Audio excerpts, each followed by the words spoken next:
My name is Natalie Mercer. I'm 37 years old, and at 8:43 on a Friday night, while champagne had already gone flat in the warm air and steak smoke drifted in from the service doors of a rooftop ballroom in downtown Dallas, my mother finally said the thing this family had been rehearsing around me for years. Brokers were still clapping around the stage. Investors stood near the bar with their smiles fixed in place. Senior agents leaned into one another with that polished, congratulatory energy people confuse with truth when money has not started talking yet. I was standing just off the stage in a black dress and low heels, my phone still in my hand from a debt extension email I had checked between awards, because real estate firms, unlike families, do not stop needing structure just because someone orders another round and starts talking about legacy. Then Valerie Mercer took the brass office key, placed it in my younger brother Austin's hand in front of investors, senior staff, and 2 outside partners, and looked straight at me. "Clients trust men to close big deals," she said. "You're just good at cleaning up risk." She said it lightly, almost like a joke, which made it land harder. My father did not stop her. Austin smiled in that polished, public way men smile when they think the room has already agreed to confuse confidence with competence. One of the investors looked down at his glass. A broker near the front shifted and pretended to laugh. That line should have humiliated me into silence. Instead, it clarified everything. I did not remind my mother, who fixed distressed deals when half the portfolio was slipping into softness 18 months earlier. I did not remind my father, who reworked lender covenants, who cleaned up legal exposure, who held the investor reporting together when private equity started asking sharper questions, who stabilized cash flow, and who kept the acquisition pipeline alive while Austin practiced sounding visionary over steak dinners and rooftop cocktails. I did not ask my brother whether he even knew whose name still sat inside the operating agreement, the earnout controls, and the debt guarantee they were all pretending had magically followed the brass key into his hand. I just stood there with old anger, warm champagne, and overcooked beef in the back of my throat, and understood, all at once, that none of this was sudden. Austin got polished. I got deployed. Austin got the room. I got the covenants, the earnout schedules, the investor calls, the rescue wires, and every ugly little sequence that kept Mercer Capital from becoming a family name on a nice sign and nothing underneath it. In that family, I was good enough to save the firm, just never good enough to be publicly named as part of its future. So when the room started clapping for the next era of leadership, I set my untouched glass down, stepped off the edge of the stage, and let them enjoy the illusion for exactly as long as it could survive without my signature. 4 days later, the private equity partner and the lead lender called because Austin had already announced a new leadership era, scheduled a press release, and started talking like the portfolio sale, debt extension, and executive transition were settled. But the operating agreement, the earnout controls, and the bridge debt guarantee were all still in my name. Before I tell you what they said and why my mother suddenly needed me to be professional, tell me what time it is where you are and where you're watching from. I always want to know how far a story like this travels before it lands on someone who already knows what it feels like to keep the company alive and still get told you were only ever meant to stand behind the risk. Here's what they did not understand when my mother handed Austin that brass office key under rooftop lights and turned 18 months of my work into a joke about who gets trusted with risk and who gets credited for legacy. They thought they were doing what they had always done: give the polished son the title, push the useful daughter back into function, and trust that I would keep the machinery underneath it all moving, because I always had. What they were actually doing was announcing a leadership transition on top of a transaction structure they did not control. I work in commercial real estate finance and portfolio operations, which means I do not hear phrases like new era, managing partner, or family legacy the way my mother does. I hear consent rights, operating agreement amendments, debt extension conditions, earnout triggers, guarantor exposure, investor reliance, and the exact point where family sentiment starts pretending it can outrun signed paper. 18 months earlier, when one of our mixed-use portfolios was slipping, lenders were tightening, and half the internal projections were being held together with vanity and delay, I did the work nobody in my family wanted attached to their names. I restructured the failing assets. I cleaned up lender covenants.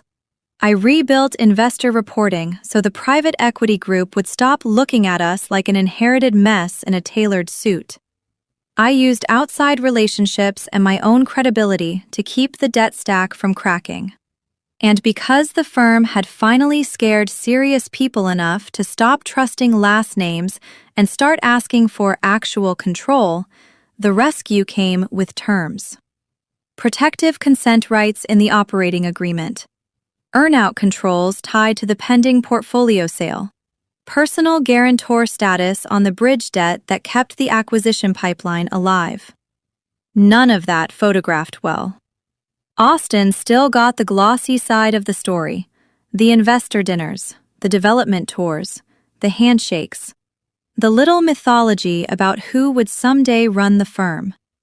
I got the distressed asset calls, the lender rework, the legal exposure cleanup, the cash flow stabilization, and the old humiliation of being treated like infrastructure inside a company that would have broken without me.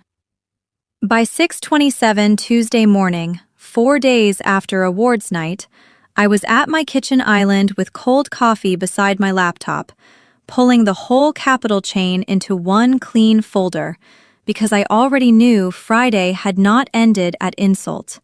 It had moved into exposure.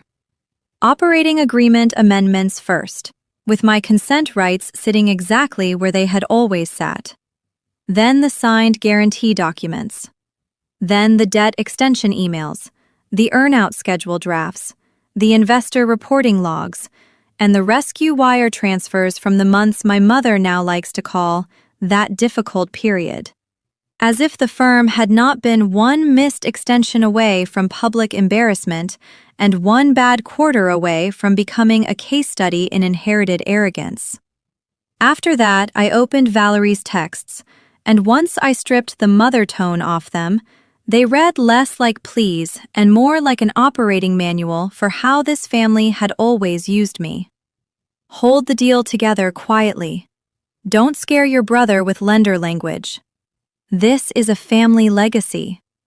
After everything we built for you, don't make this adversarial. There it was again. Austin got the room. I got the risk. He got the title. I got the legal spine beneath the title. At 7-Eleven, I made the first professional move. I did not call my mother and ask whether she had already told investors, senior staff, and half the brokerage floor that Austin's promotion was real in any lawful sense. I did not send my brother one wounded message about gratitude or the difference between inheriting a microphone and inheriting transaction control. I confirmed the active consent path, checked the earnout control triggers, reviewed the guarantee file, and emailed the private equity partner and the lead lender, instructing them to route any inquiry tied to executive transition, debt extension, or portfolio sale authority through me in writing. Then I sent a second note to outside counsel and the internal finance lead, confirming that no transfer of consent rights, guarantor obligations, earnout approval, or transaction control had been executed, and that any public representation suggesting otherwise should be treated as premature. No speech, no family scene. Just the end of assumption. The consequences moved faster than I expected. By Tuesday afternoon, the private equity partner wanted to know whether Austin's new leadership era language reflected an actual governance transition or just public positioning, because the pending sale and earnout waterfall still depended on approvals that ran through me. By Wednesday morning, the lead lender was asking whether the bridge debt extension and executive reshuffle had actually cleared if the guarantor and consent package remained unresolved. Then Austin posted a LinkedIn announcement with a skyline photo, a polished paragraph about leading Mercer Capital into its next chapter, and one line about honoring the family legacy while building the future. My mother shared it in under 5 minutes. My father liked it almost immediately. Not one of them seemed to understand that he had just marketed a transaction that had not satisfied its own control conditions. That was the first clue this was already bigger than one ugly line at a gala or one brass key passed for effect. My family had already sold a lawful transition story to the outside world, on top of operating control rights, earnout approvals, and a debt guarantee they assumed I would never force into daylight. Funny how often families call a woman professional when what they really mean is unlikely to interrupt the lie. And if the private equity partner and the lender had already started asking questions, the next question was obvious. What happens when the people who actually decide whether the deal closes stop pretending the fairy tale counts as authority? By 8:38 Wednesday morning, the tone had already shifted from ceremonial to nervous. Not because anyone in my family had found a conscience, not because my mother woke up ashamed that she had handed Austin my office key in front of investors, senior agents, and half the people who had watched me keep Mercer Capital from choking on its own leverage. Because the systems had started answering back. I was in my office with one screen on a tenant role variance and another on the Mercer file I had been very carefully refusing to call a crisis until somebody outside the family used language serious enough to earn it. The first call came from Trent Halpern, the private equity partner who had stepped into the mixed-use rescue 18 months earlier, and the second I heard how measured his voice was, I knew Austin's little new leadership era performance had already hit the wrong desks. "Natalie," he said, "I need to know whether I'm looking at a real governance transition or public positioning that got ahead of authority. We've got sale timeline messaging circulating, executive change language already hitting the market, and an earnout structure that still resolves through your control path." There it was. Not because my mother regretted humiliating me, not because Austin suddenly understood that a brass key and a LinkedIn post do not move legal rights. Because the transaction had finally reached the point where family theater stops counting as authority. I told Trent to send every concern in writing, and to treat any transition assumption as unverified unless it came through me directly. Then I hung up and wrote the line that mattered most in my notes. Public succession story moving faster than control chain. At 8:53, the second call came from the lead lender. She did not bother pretending there was still room for family softness in the file. "Natalie, I need clarity now," she said. "Austin has already started discussing an expansion pipeline, debt extension continuity, and leadership alignment as if the package is settled, but the guarantee structure and consent rights still point to you." There was the next pressure point. He had not just posted one polished skyline photo and a paragraph about carrying the Mercer name forward. He had already started spending transaction certainty he did not have. I told her the same thing I told Trent. No consent, no approved transfer, no substitution of guarantor obligations or earnout control authority. Route everything in writing. By 9:07, both emails were in my inbox, and both carried the same institutional tone my family never learns to fear early enough. "Clarify now or the file will do it for you." At 9:15, my mother called. At 9:20, she called again. At 9:26, my father left a voicemail, in that tired executive tone men use when they want coercion to sound like steadiness. "Be professional," he said. "Do not humiliate your brother over internal family succession." There it was again. Their public overreach, my humiliation. Their dependence on my agreement, my guarantee, my control rights, my emotional problem. I still did not answer, because discipline is one of the only pleasures left when your family is certain you will eventually reorganize your entire nervous system around their panic. At 9:34, the family thread woke up. After 4 days of gala photos, congratulatory comments, and Austin's glossy leadership post. Mom wrote, "Natalie, answer Trent." Austin followed with, "This is literally just paperwork timing." Dad added, "Investors and staff are already seeing this." Paperwork timing. As if operating agreement, consent, earnout controls, and guarantor exposure were decorative details instead of the structure that determines whether a portfolio sale closes cleanly or dies in conference rooms. I let the messages sit and finished the variance note in front of me because I wanted one more ordinary piece of real work done before I stepped fully into the emergency they had manufactured.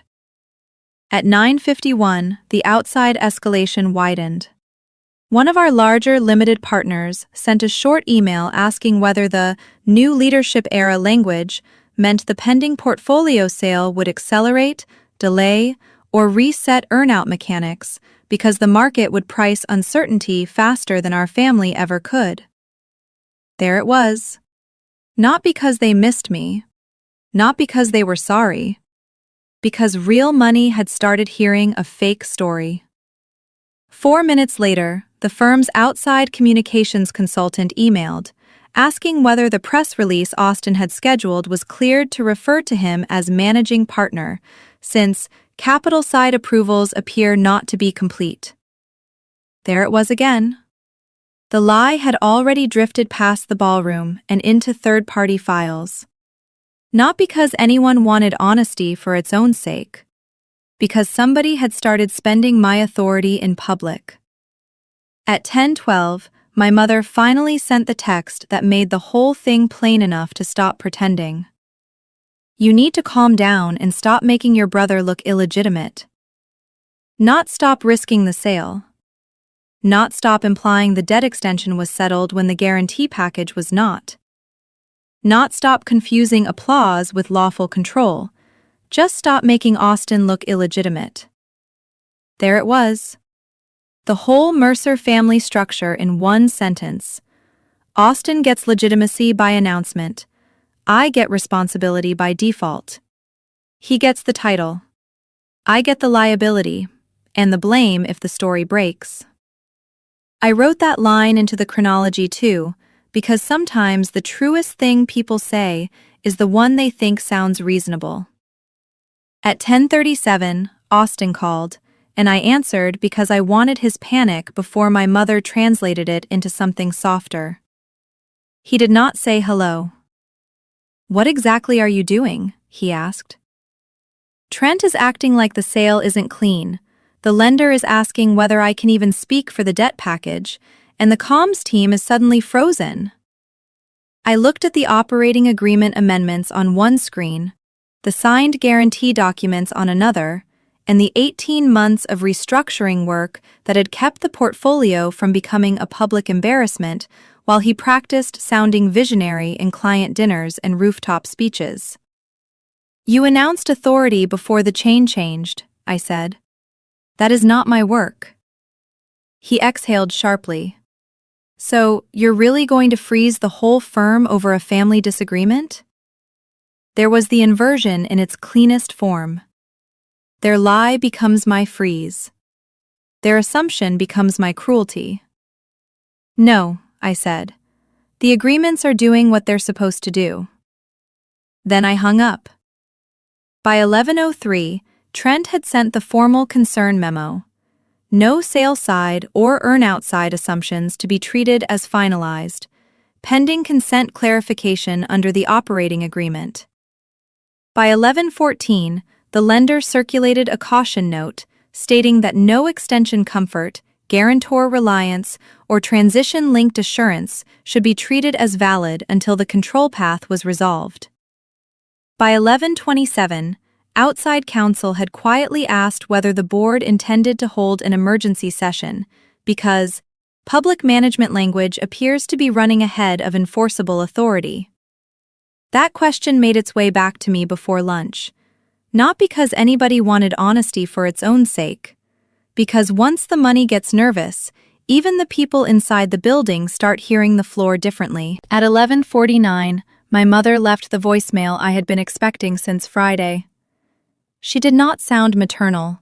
She sounded inconvenienced that the daughter she had publicly diminished was still sitting inside the machine. "Call me back and fix this quietly," she said. "The investors do not need to see a family disagreement, and your brother cannot look weak in front of the market because you are in one of your moods." Fix this quietly. There it was again. Not "I'm sorry." Not "can we talk?" Not even a decent lie ambitious enough to call itself misunderstanding. Just the command: convert public disrespect back into private labor. Not because they cared. Because the file still did. At 12:18, I sent one sentence to Valerie, Austin, Glenn, Trent, the lender, outside counsel, firm counsel, and our controller after that. And only because I wanted the words somewhere they could not revise later. No transfer of consent rights, earnout controls, guarantor obligations, or transaction approval authority has been granted. Then I turned my phone face down and went back to the reporting deck in front of me.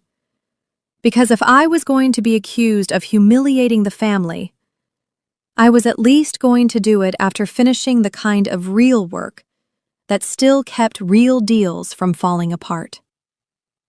What would you do when the same people who told you to be professional only started panicking once the investors, the lender, and the transaction counsel all learned your name was still the one holding their leadership story together? The next morning, the problem changed categories. Up to that point, my mother still thought this was about whether I was being generous enough. Austin still thought it was about whether I was jealous enough to interrupt his spotlight. And my father clearly believed the right mix of executive calm and family pressure could flatten the whole thing into one more internal mess I would absorb, because I always had. But at 8:09 Thursday morning, Trent forwarded the formal consent concern, the lender circulated the extension caution note, and outside counsel sent a marked-up closing timeline with 3 items highlighted in yellow: operating agreement approval, earnout trigger authorization, and guarantor continuation. The wording on those documents made my whole body go cold in a way the gala had not. The issue was no longer whether my feelings had been hurt on a rooftop stage. It was whether my name was being publicly leveraged inside a portfolio sale, a debt extension, and an executive transition I had never approved for transfer. That was when the story stopped being about humiliation and became about self-preservation. I called Trent first and asked the only question that mattered. Has anyone represented, directly or indirectly, that I already agreed to the leadership change and that the remaining issue is just administrative timing? He did not answer immediately, which in private equity language is usually the answer. Then he said, very carefully, "Your mother described the transition as settled in principle. Our problem is that the operating agreement and control schedule do not say what the family story says." Settled in principle. There it was. The Mercer family religion translated into transaction language. My work was assumed. My consent was atmospheric.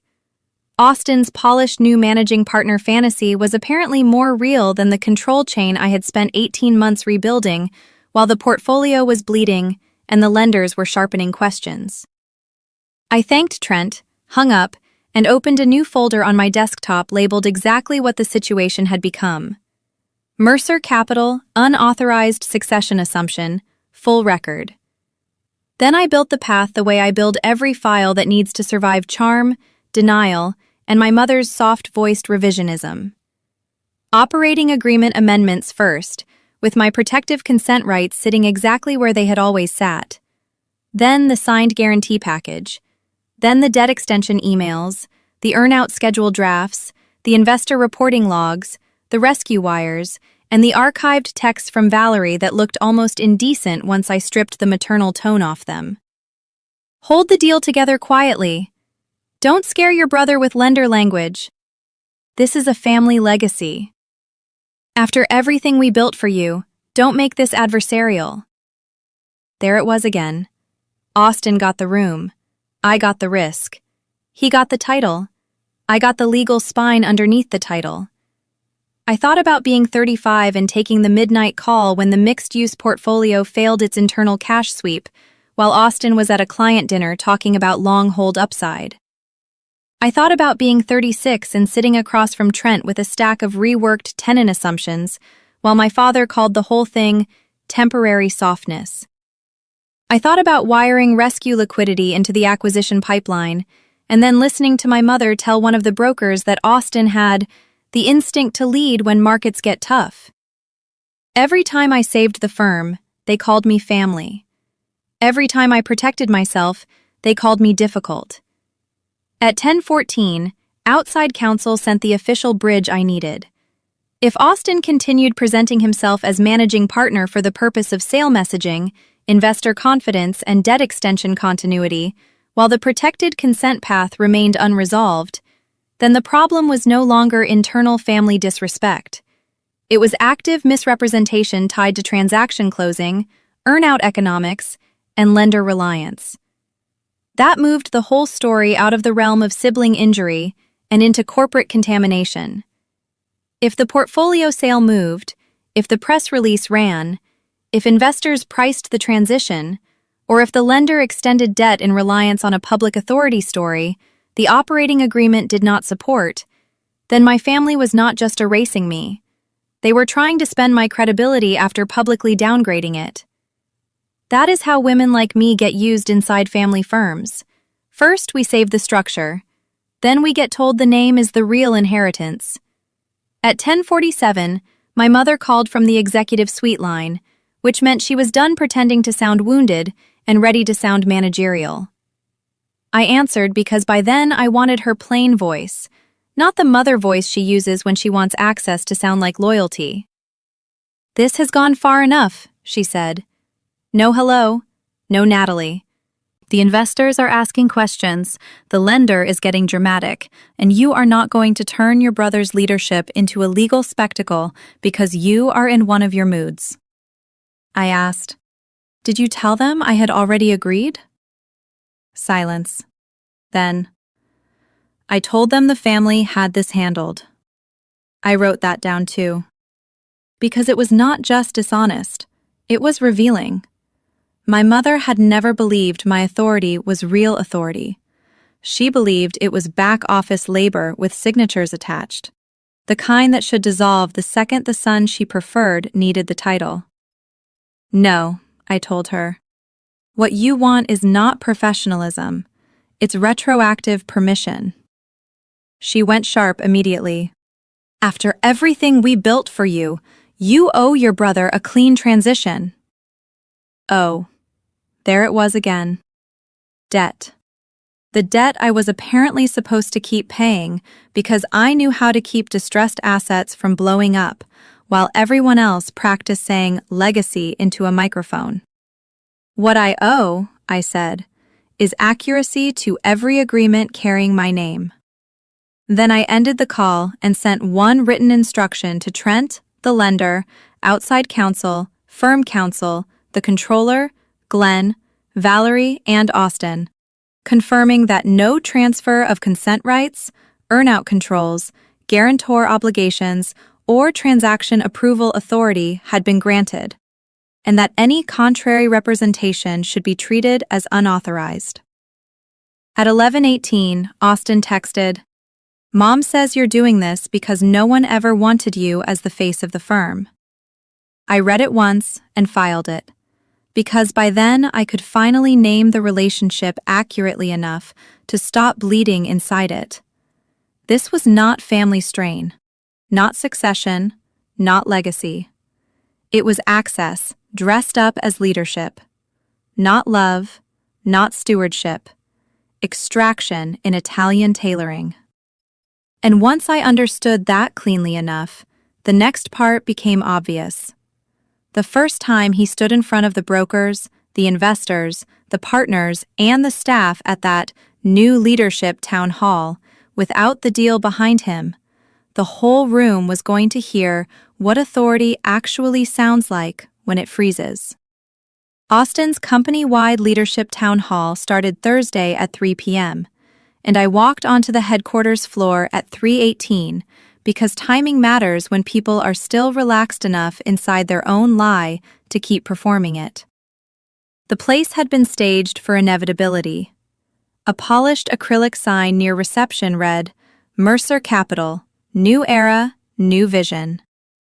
Rows of black folding chairs faced a temporary platform set up between the glass conference rooms and the acquisitions bullpen. The air smelled like stale coffee, printer toner, cologne, and the faint metallic chill from the overworked air conditioning that never quite kept up with late Texas afternoons. Brokers stood in clusters with paper cups and careful expressions. Senior staff had their tablets in hand, pretending this was just another strategic update instead of a public coronation built on paperwork that had not cleared. 2 acquisition partners were near the front. On the big screen, Trent Halpern from the private equity side sat with one of his associates, while the lead lender and outside counsel joined from separate video boxes. Good. The right room was already full. My mother saw me first and crossed the floor quickly, smile still attached, but thinner now. "Natalie," she said under her breath, "do not humiliate your brother in front of the staff." There it was again. Their public lie. My humiliation. Their staged succession. My timing. "You already did that when you announced a managing partner before the transaction chain existed," I said. Austin turned at the sound of my voice from beside the podium and lifted his chin just enough for the nearest brokers and one of the acquisition partners to hear him. "Look who finally came to support the transition," he said. That was my ignition line, handed to me for free. Support would have been a strange word to use before you started promising leadership under approvals you do not control, I said. The room did not go silent all at once. It thinned. One analyst lowered his tablet. A broker near the back stopped smiling. Trent's face on the screen went very still. Good. The right audience was already listening. I set my folder on the edge of the podium and opened it without hurry. Operating agreement amendments, earnout schedule drafts, signed guarantee documents, lender caution note, Trent's consent concern. Then I turned the top pages toward the screen and the investors instead of toward my family, because practical people are usually the first honest ones left in a room like that.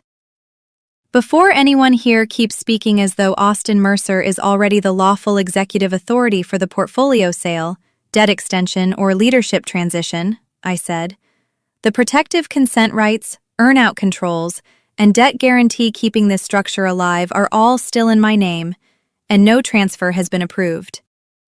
Austin laughed too fast.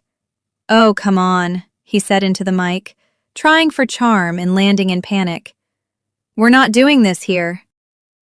"You did it first," I said. "You just did it with a podium and a press draft." That line moved through the room, because even the people who did not understand the full legal chain understood the shape of the lie. My mother stepped closer and lowered her voice into that sharp whisper she always used when she wanted morality to sound like professionalism. "Be professional." "No," I said. "Be accurate." Then I lifted the lender note and read the key line out loud. "No extension comfort, guarantor reliance, or transaction-linked assurance to be treated as valid until the protected rights package is fully resolved." I looked at the lender on the screen, not my family. "Has any consent from me been executed?" The lender answered before anyone in the Mercer family could wrap it in softer language. "No," she said. Calm, flat, final. One of the acquisition partners shifted in his seat. A broker near the wall muttered, "Then what exactly are we announcing?" And nobody answered fast enough, which was answer enough. I picked up Trent's memo next. No sale side or earnout side assumption should be treated as finalized pending clarification of authority under the operating agreement, I read. Then I looked directly at Trent. Has the pending portfolio sale cleared the consent path? He did not hesitate. No, he said, it has not. There it was, the lie dying audibly, not in a scream, in investor language, in lender language, in counsel language, in the exact vocabulary my family had spent years relying on me to soften for them. Austin's face changed then. The polished public sun version cracked, and the smaller, angrier thing underneath showed through. You're humiliating me over technicalities, he snapped. There was the inversion exactly where it always shows up. Operating control becomes technicalities. Earnout authority becomes technicalities. The debt guarantee that kept the pipeline alive becomes technicalities. Women like me are always expected to carry the file quietly until the moment we use it, and then suddenly the entire structure becomes just paperwork. No, I said. I'm refusing to let transaction control be erased into performance. That was the needle line, and it landed because even my father lost the room for half a second. He did not look angry first. He looked tired, as if he had always known where the real weight lived and had simply hoped I would keep carrying it while they handed the visible part to his son. Then I laid the rescue wire transfers, the guarantee package, and the investor reporting logs in a clean row across the podium. Since everyone is here for the new leadership era, I said, let's be honest about what actually kept the old one from collapsing. I did not raise my voice. I did not cry. I did not ask my parents to admit anything. I just named the sequence. Distressed mixed-use portfolio, covenant pressure, rescue liquidity, reworked reporting, private equity stabilization, debt extension, earnout structure. Every ugly thing that had to be solved before this firm could stand in front of investors and pretend succession was some natural, elegant handoff instead of a transaction built on leverage. The room changed texture in real time. One acquisitions associate started typing on his phone. A senior broker stopped pretending not to understand. The legal pad in outside counsel's hand did not move for a full second, which told me the room had finally stopped performing confidence and started counting exposure. My mother went pale, then furious. After everything we built for you, you would shame this firm like this? She hissed. I looked at the staff, the screens, the investors, the glass walls, the company I had once kept from breaching itself into humiliation while Austin practiced his handshake, and then back at her. You used my silence as part of the transition plan, I said. I'm just the first person in the room willing to remove it. That was the end of the performance, even if nobody cried yet, because the room had already turned procedural. The lender started speaking quietly to firm counsel about whether the extension timeline needed to be paused formally. Trent asked for an immediate written clarification on authority representation before any external messaging continued. One of the acquisition partners told the controller he wanted a revised closing calendar before the end of day.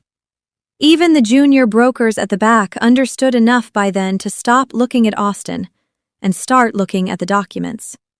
My father tried to recover first, because men like him always think tone can still outrun substance. This is an internal family disagreement being dramatized, he said. Outside counsel spoke over him without raising her voice. No, she said. It is an unresolved control defect with transaction consequences. That sentence killed what was left of the room.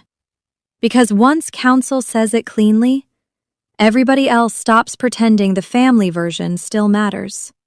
I closed my file, picked it up, and stepped back before the scene could cheapen itself into shouting and family theater. At the edge of the bullpen, Austin called after me, voice cracking now. "So what? This is revenge?" I turned once. "No," I said. "This is what a frozen deal sounds like when the room finally hears it." Then I walked out into the thick Dallas heat, while the town hall kept trying to breathe behind me without a clean transition, without settled authority, and without the daughter they had always counted on to make the ugly part disappear.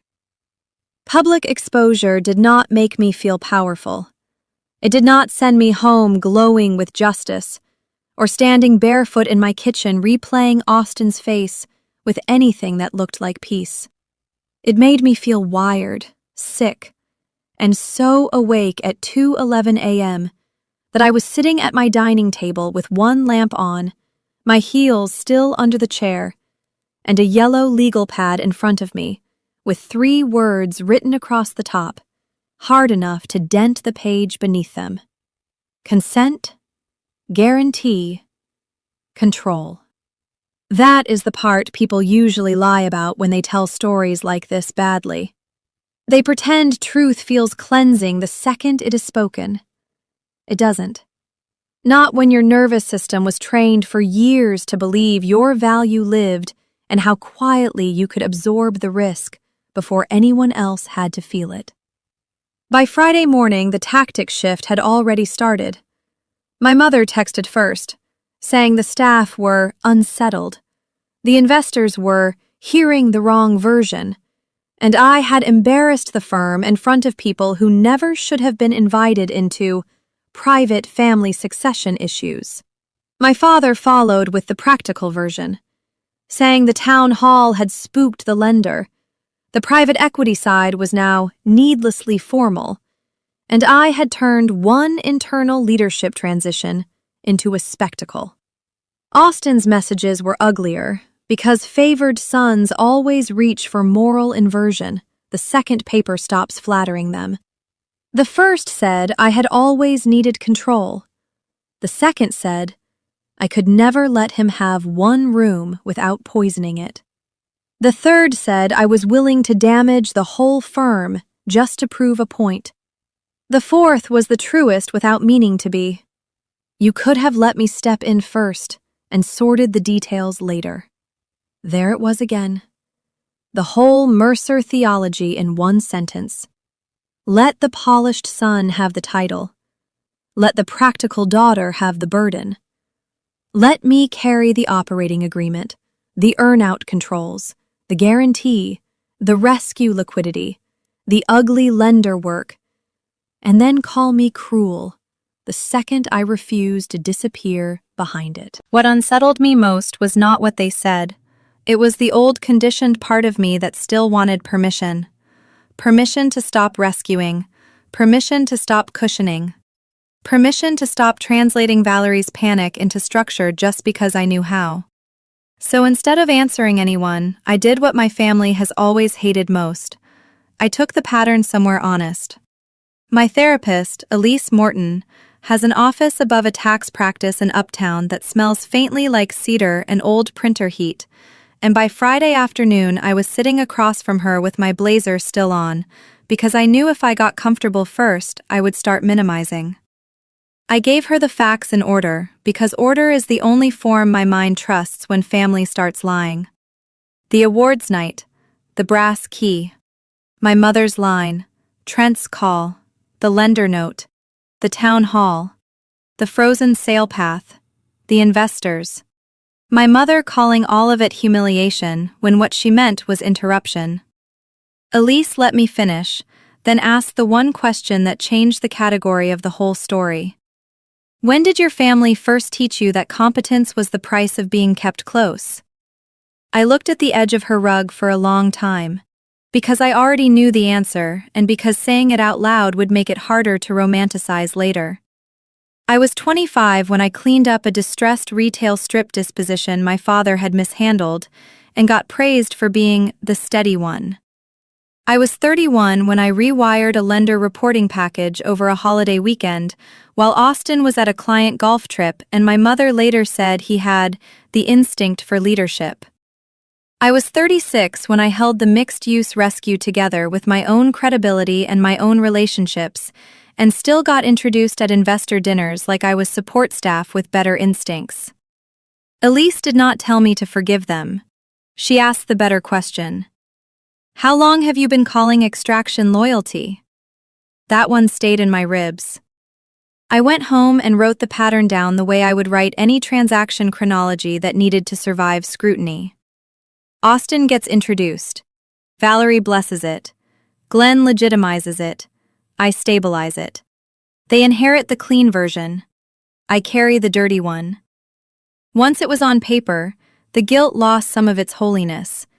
It started looking less like conscience and more like conditioning. Then came the meeting. My mother texted Saturday morning asking for one last adult conversation before this becomes permanent, which in my family has always meant let us rename the damage before the documents do it for us. I agreed only because I wanted the truth said in a room where nobody could hide behind rooftop lighting, town hall banners, or the word legacy. We met that afternoon in the executive conference room at headquarters. Glass walls, stale coffee in paper cups, a closing calendar still sitting half-marked on the side credenza, and the failed town hall packet stacked on the table like something nobody wanted to touch bare-handed. Valerie started with revision. She said the awards night line had been badly phrased, not cruel. Glenn said the town hall had only been meant to build confidence. Austin said no one expected me to make a public issue out of what should have stayed inside the family firm. Then I laid the documents down one by one. Operating agreement amendments, earnout schedule drafts, signed guarantee package, debt extension emails, rescue wires, investor reporting logs, Trent's concern memo, the lender's caution note, my mother's texts telling me to hold the deal together quietly. The room changed the way rooms always change when paper finally outruns tone. My mother snapped first. You always need documents to make yourself look indispensable. No, I said. I need documents when people around me keep trying to inherit what I kept solvent. My father called me rigid. Austin called me vindictive. Then he said the truest thing in the room by accident. You could have just signed the package and let me settle in. There it was. Not leadership, not succession. Access. Clean enough to stop pretending. My mother tried one last emotional pivot then. She put a hand to her chest and said this firm was the family's life work, that Austin needed room to grow, that investors needed confidence, that I, of all people, should understand what continuity means. That was the old spell. Need as morality. Sentiment as authority, motherhood as exemption. I looked at the glass walls, the closing calendar, the debt package, the company I had once kept from a covenant breach turning into a public humiliation, and finally saw the missing piece clearly enough to stop hurting inside it. They still believed rescue was my job. Not because I was respected, because I had always done it. Something inside me went very still then. Not dramatic, not shattered, just finished. Need is not authority, I said. Nobody moved, so I made it plainer. I am not signing the consent package. I am not extending my guarantee so Austin can perform legitimacy. I am not carrying this transaction one more time so you can keep pretending I was never leadership. I am not stabilizing this succession story. I am done. My mother called that cruel. My father said I was making everything final over paperwork. Austin started raising his voice in that ragged, offended way men do when the woman who always cleaned up finally stops. I stood up anyway. No, I said. I'm just done being your invisible operating platform. Then I took my file and left them in that conference room, while they were still trying to turn consequences back into disloyalty. Because the truest thing I had ever done in that firm was finally walk out without fixing what they broke. The fallout took a little over 6 weeks, and the reason it landed so hard was that it moved through the dull adult places first. Not through dramatic apologies. Not through some cinematic boardroom collapse where everyone finally said the quiet part out loud. Through transaction holds, investor caution, lender scrutiny, counsel memos, and the kind of written clarification that makes charm sound childish the second it touches a real file. Trent did not kill the portfolio sale outright, which would have been too clean. He did something worse. He slowed it into formal review and documented why. The lender did not pull the debt extension either. It paused into conditional language. Outside counsel did not stage a rebellion. She attached authority defects to the closing calendar and started treating every public statement as a potential reliance problem. That was the first chain reaction. Not because I raised my voice at the town hall, because official people started asking official questions in places where my mother's family legacy language could not protect her. Investors noticed before my family admitted anything. One limited partner who had been ready to roll forward into the next cycle asked for a written clarification on governance authority before releasing his side letter. Another moved from enthusiastic to watchful in a single email that contained only 9 words. Please confirm who currently holds transaction approval rights. One acquisition partner quietly postponed a site visit until the operating agreement issue was cleanly resolved, which is real estate language for, I do not trust your control path right now.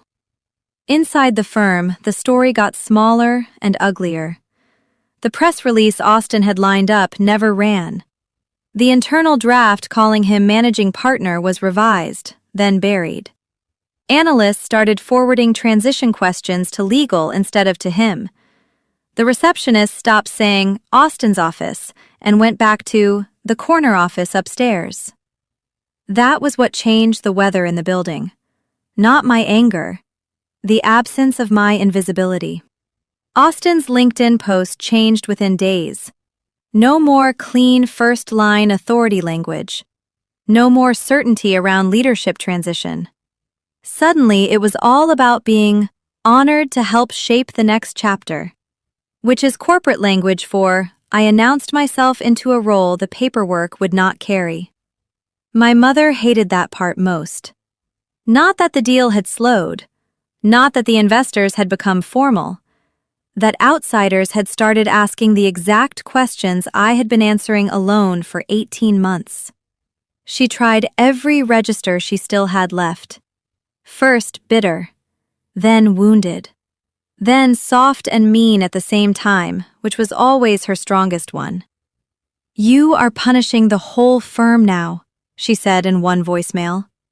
You are punishing what your father built, she said in another, as if every founder in America would naturally prefer sentimental fraud over a lawful transaction chain. What she never said was the truth. She had tried to hand Austin a firm held together by my consent rights, my earnout controls, my guarantee, my investor credibility, and my willingness to stay invisible. The second invisibility ended, so did the fantasy that his polish counted as leadership. I did not rescue the whole firm, but I did one narrow ethical thing, because boundaries are not the same as collateral cruelty. Through Counsel, I authorized a one-time continuity memo for reporting already owed to existing investors and counterparties whose disclosures had to go out on schedule, so nobody outside the family machine got trapped inside their succession fantasy. Nothing broader. No consent on the transaction, no guarantor comfort extension, no quiet language smoothing so Austin could keep performing inevitability while the deal bled certainty. Just one controlled act separating actual fiduciary duty from the mythology that had created the mess. After that, I became unavailable in the only way that matters, written only.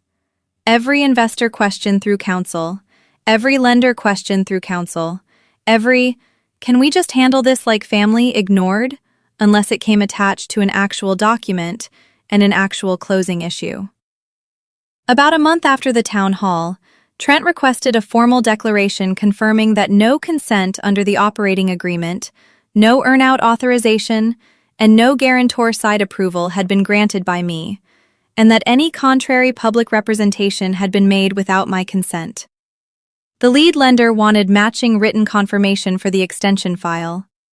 Outside counsel wanted the same clarity attached to the closing checklist before anyone could pretend the delay was just personality conflict in a better suit.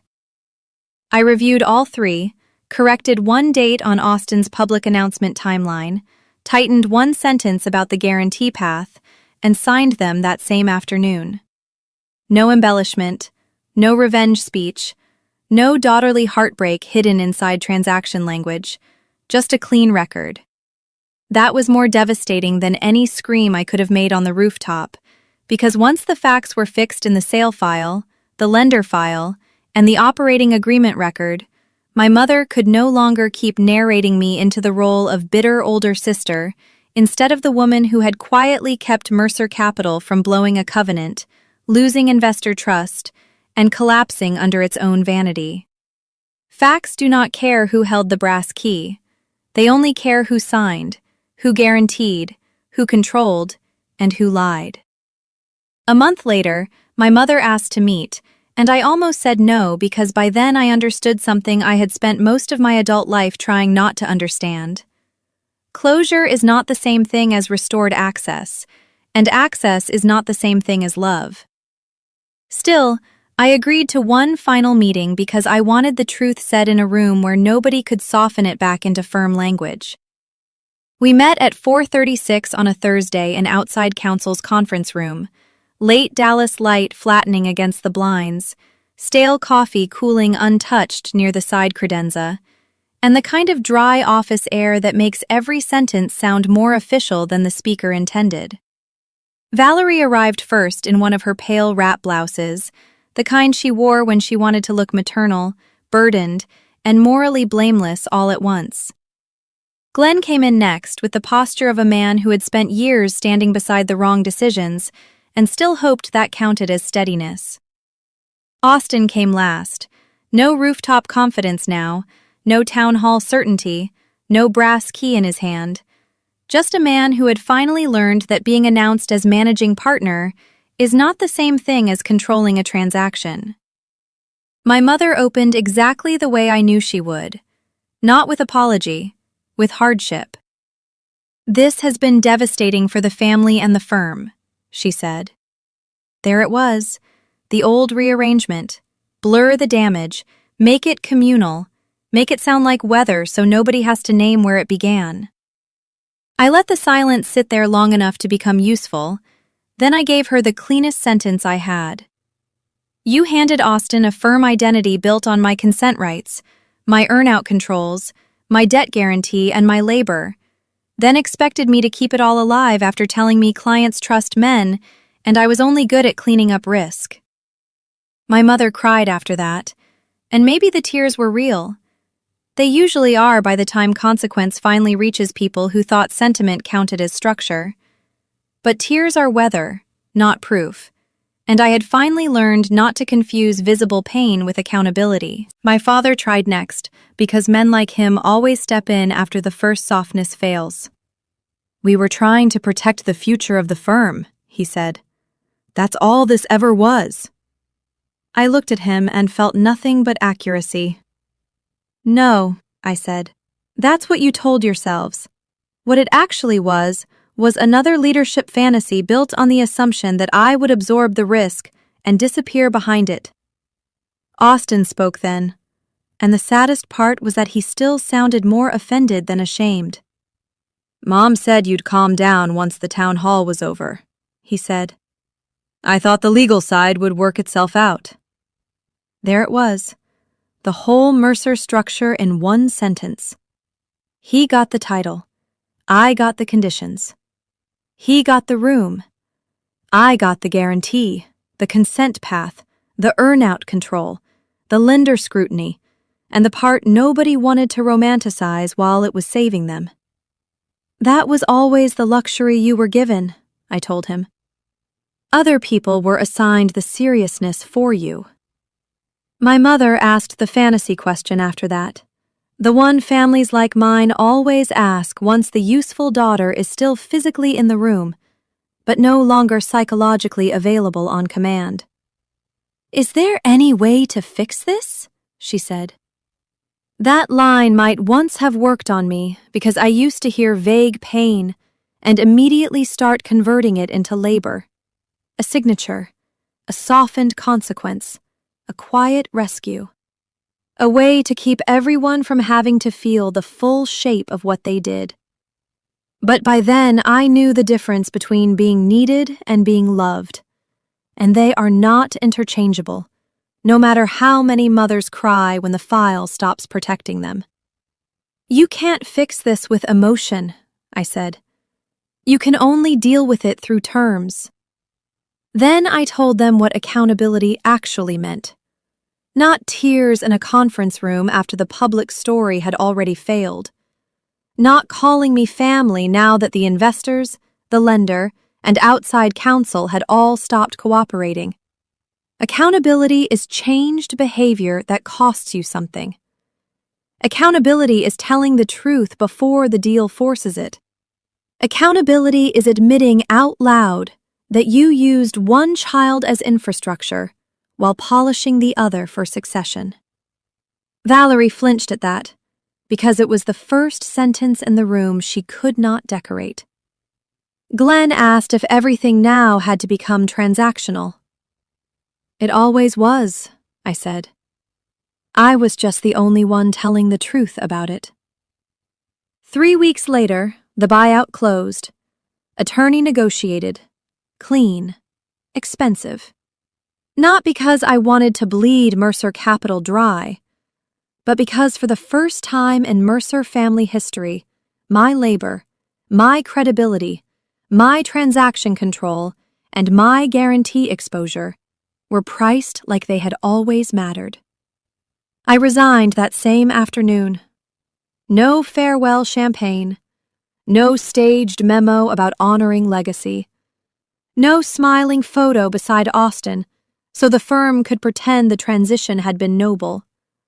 Just signatures, wire instructions, a release packet, and the quiet removal of my name from a machine that had spent years pretending it could use my discipline without ever calling it leadership. 2 months after that, I launched my own real estate operating platform under my own name. Not Mercer anything. Not family legacy anything.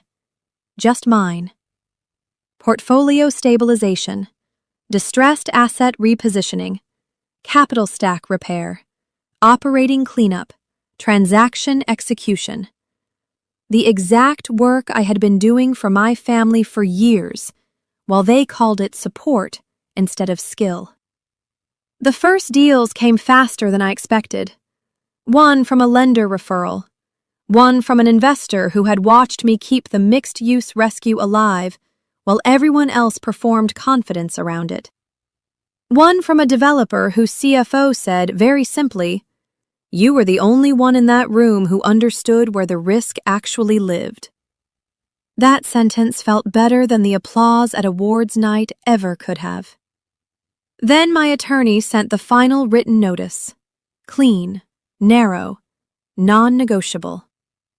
I would never again guarantee, rescue, stabilize, consent to, or quietly carry any Mercer family transaction, company event, capital raise, debt extension, or emergency.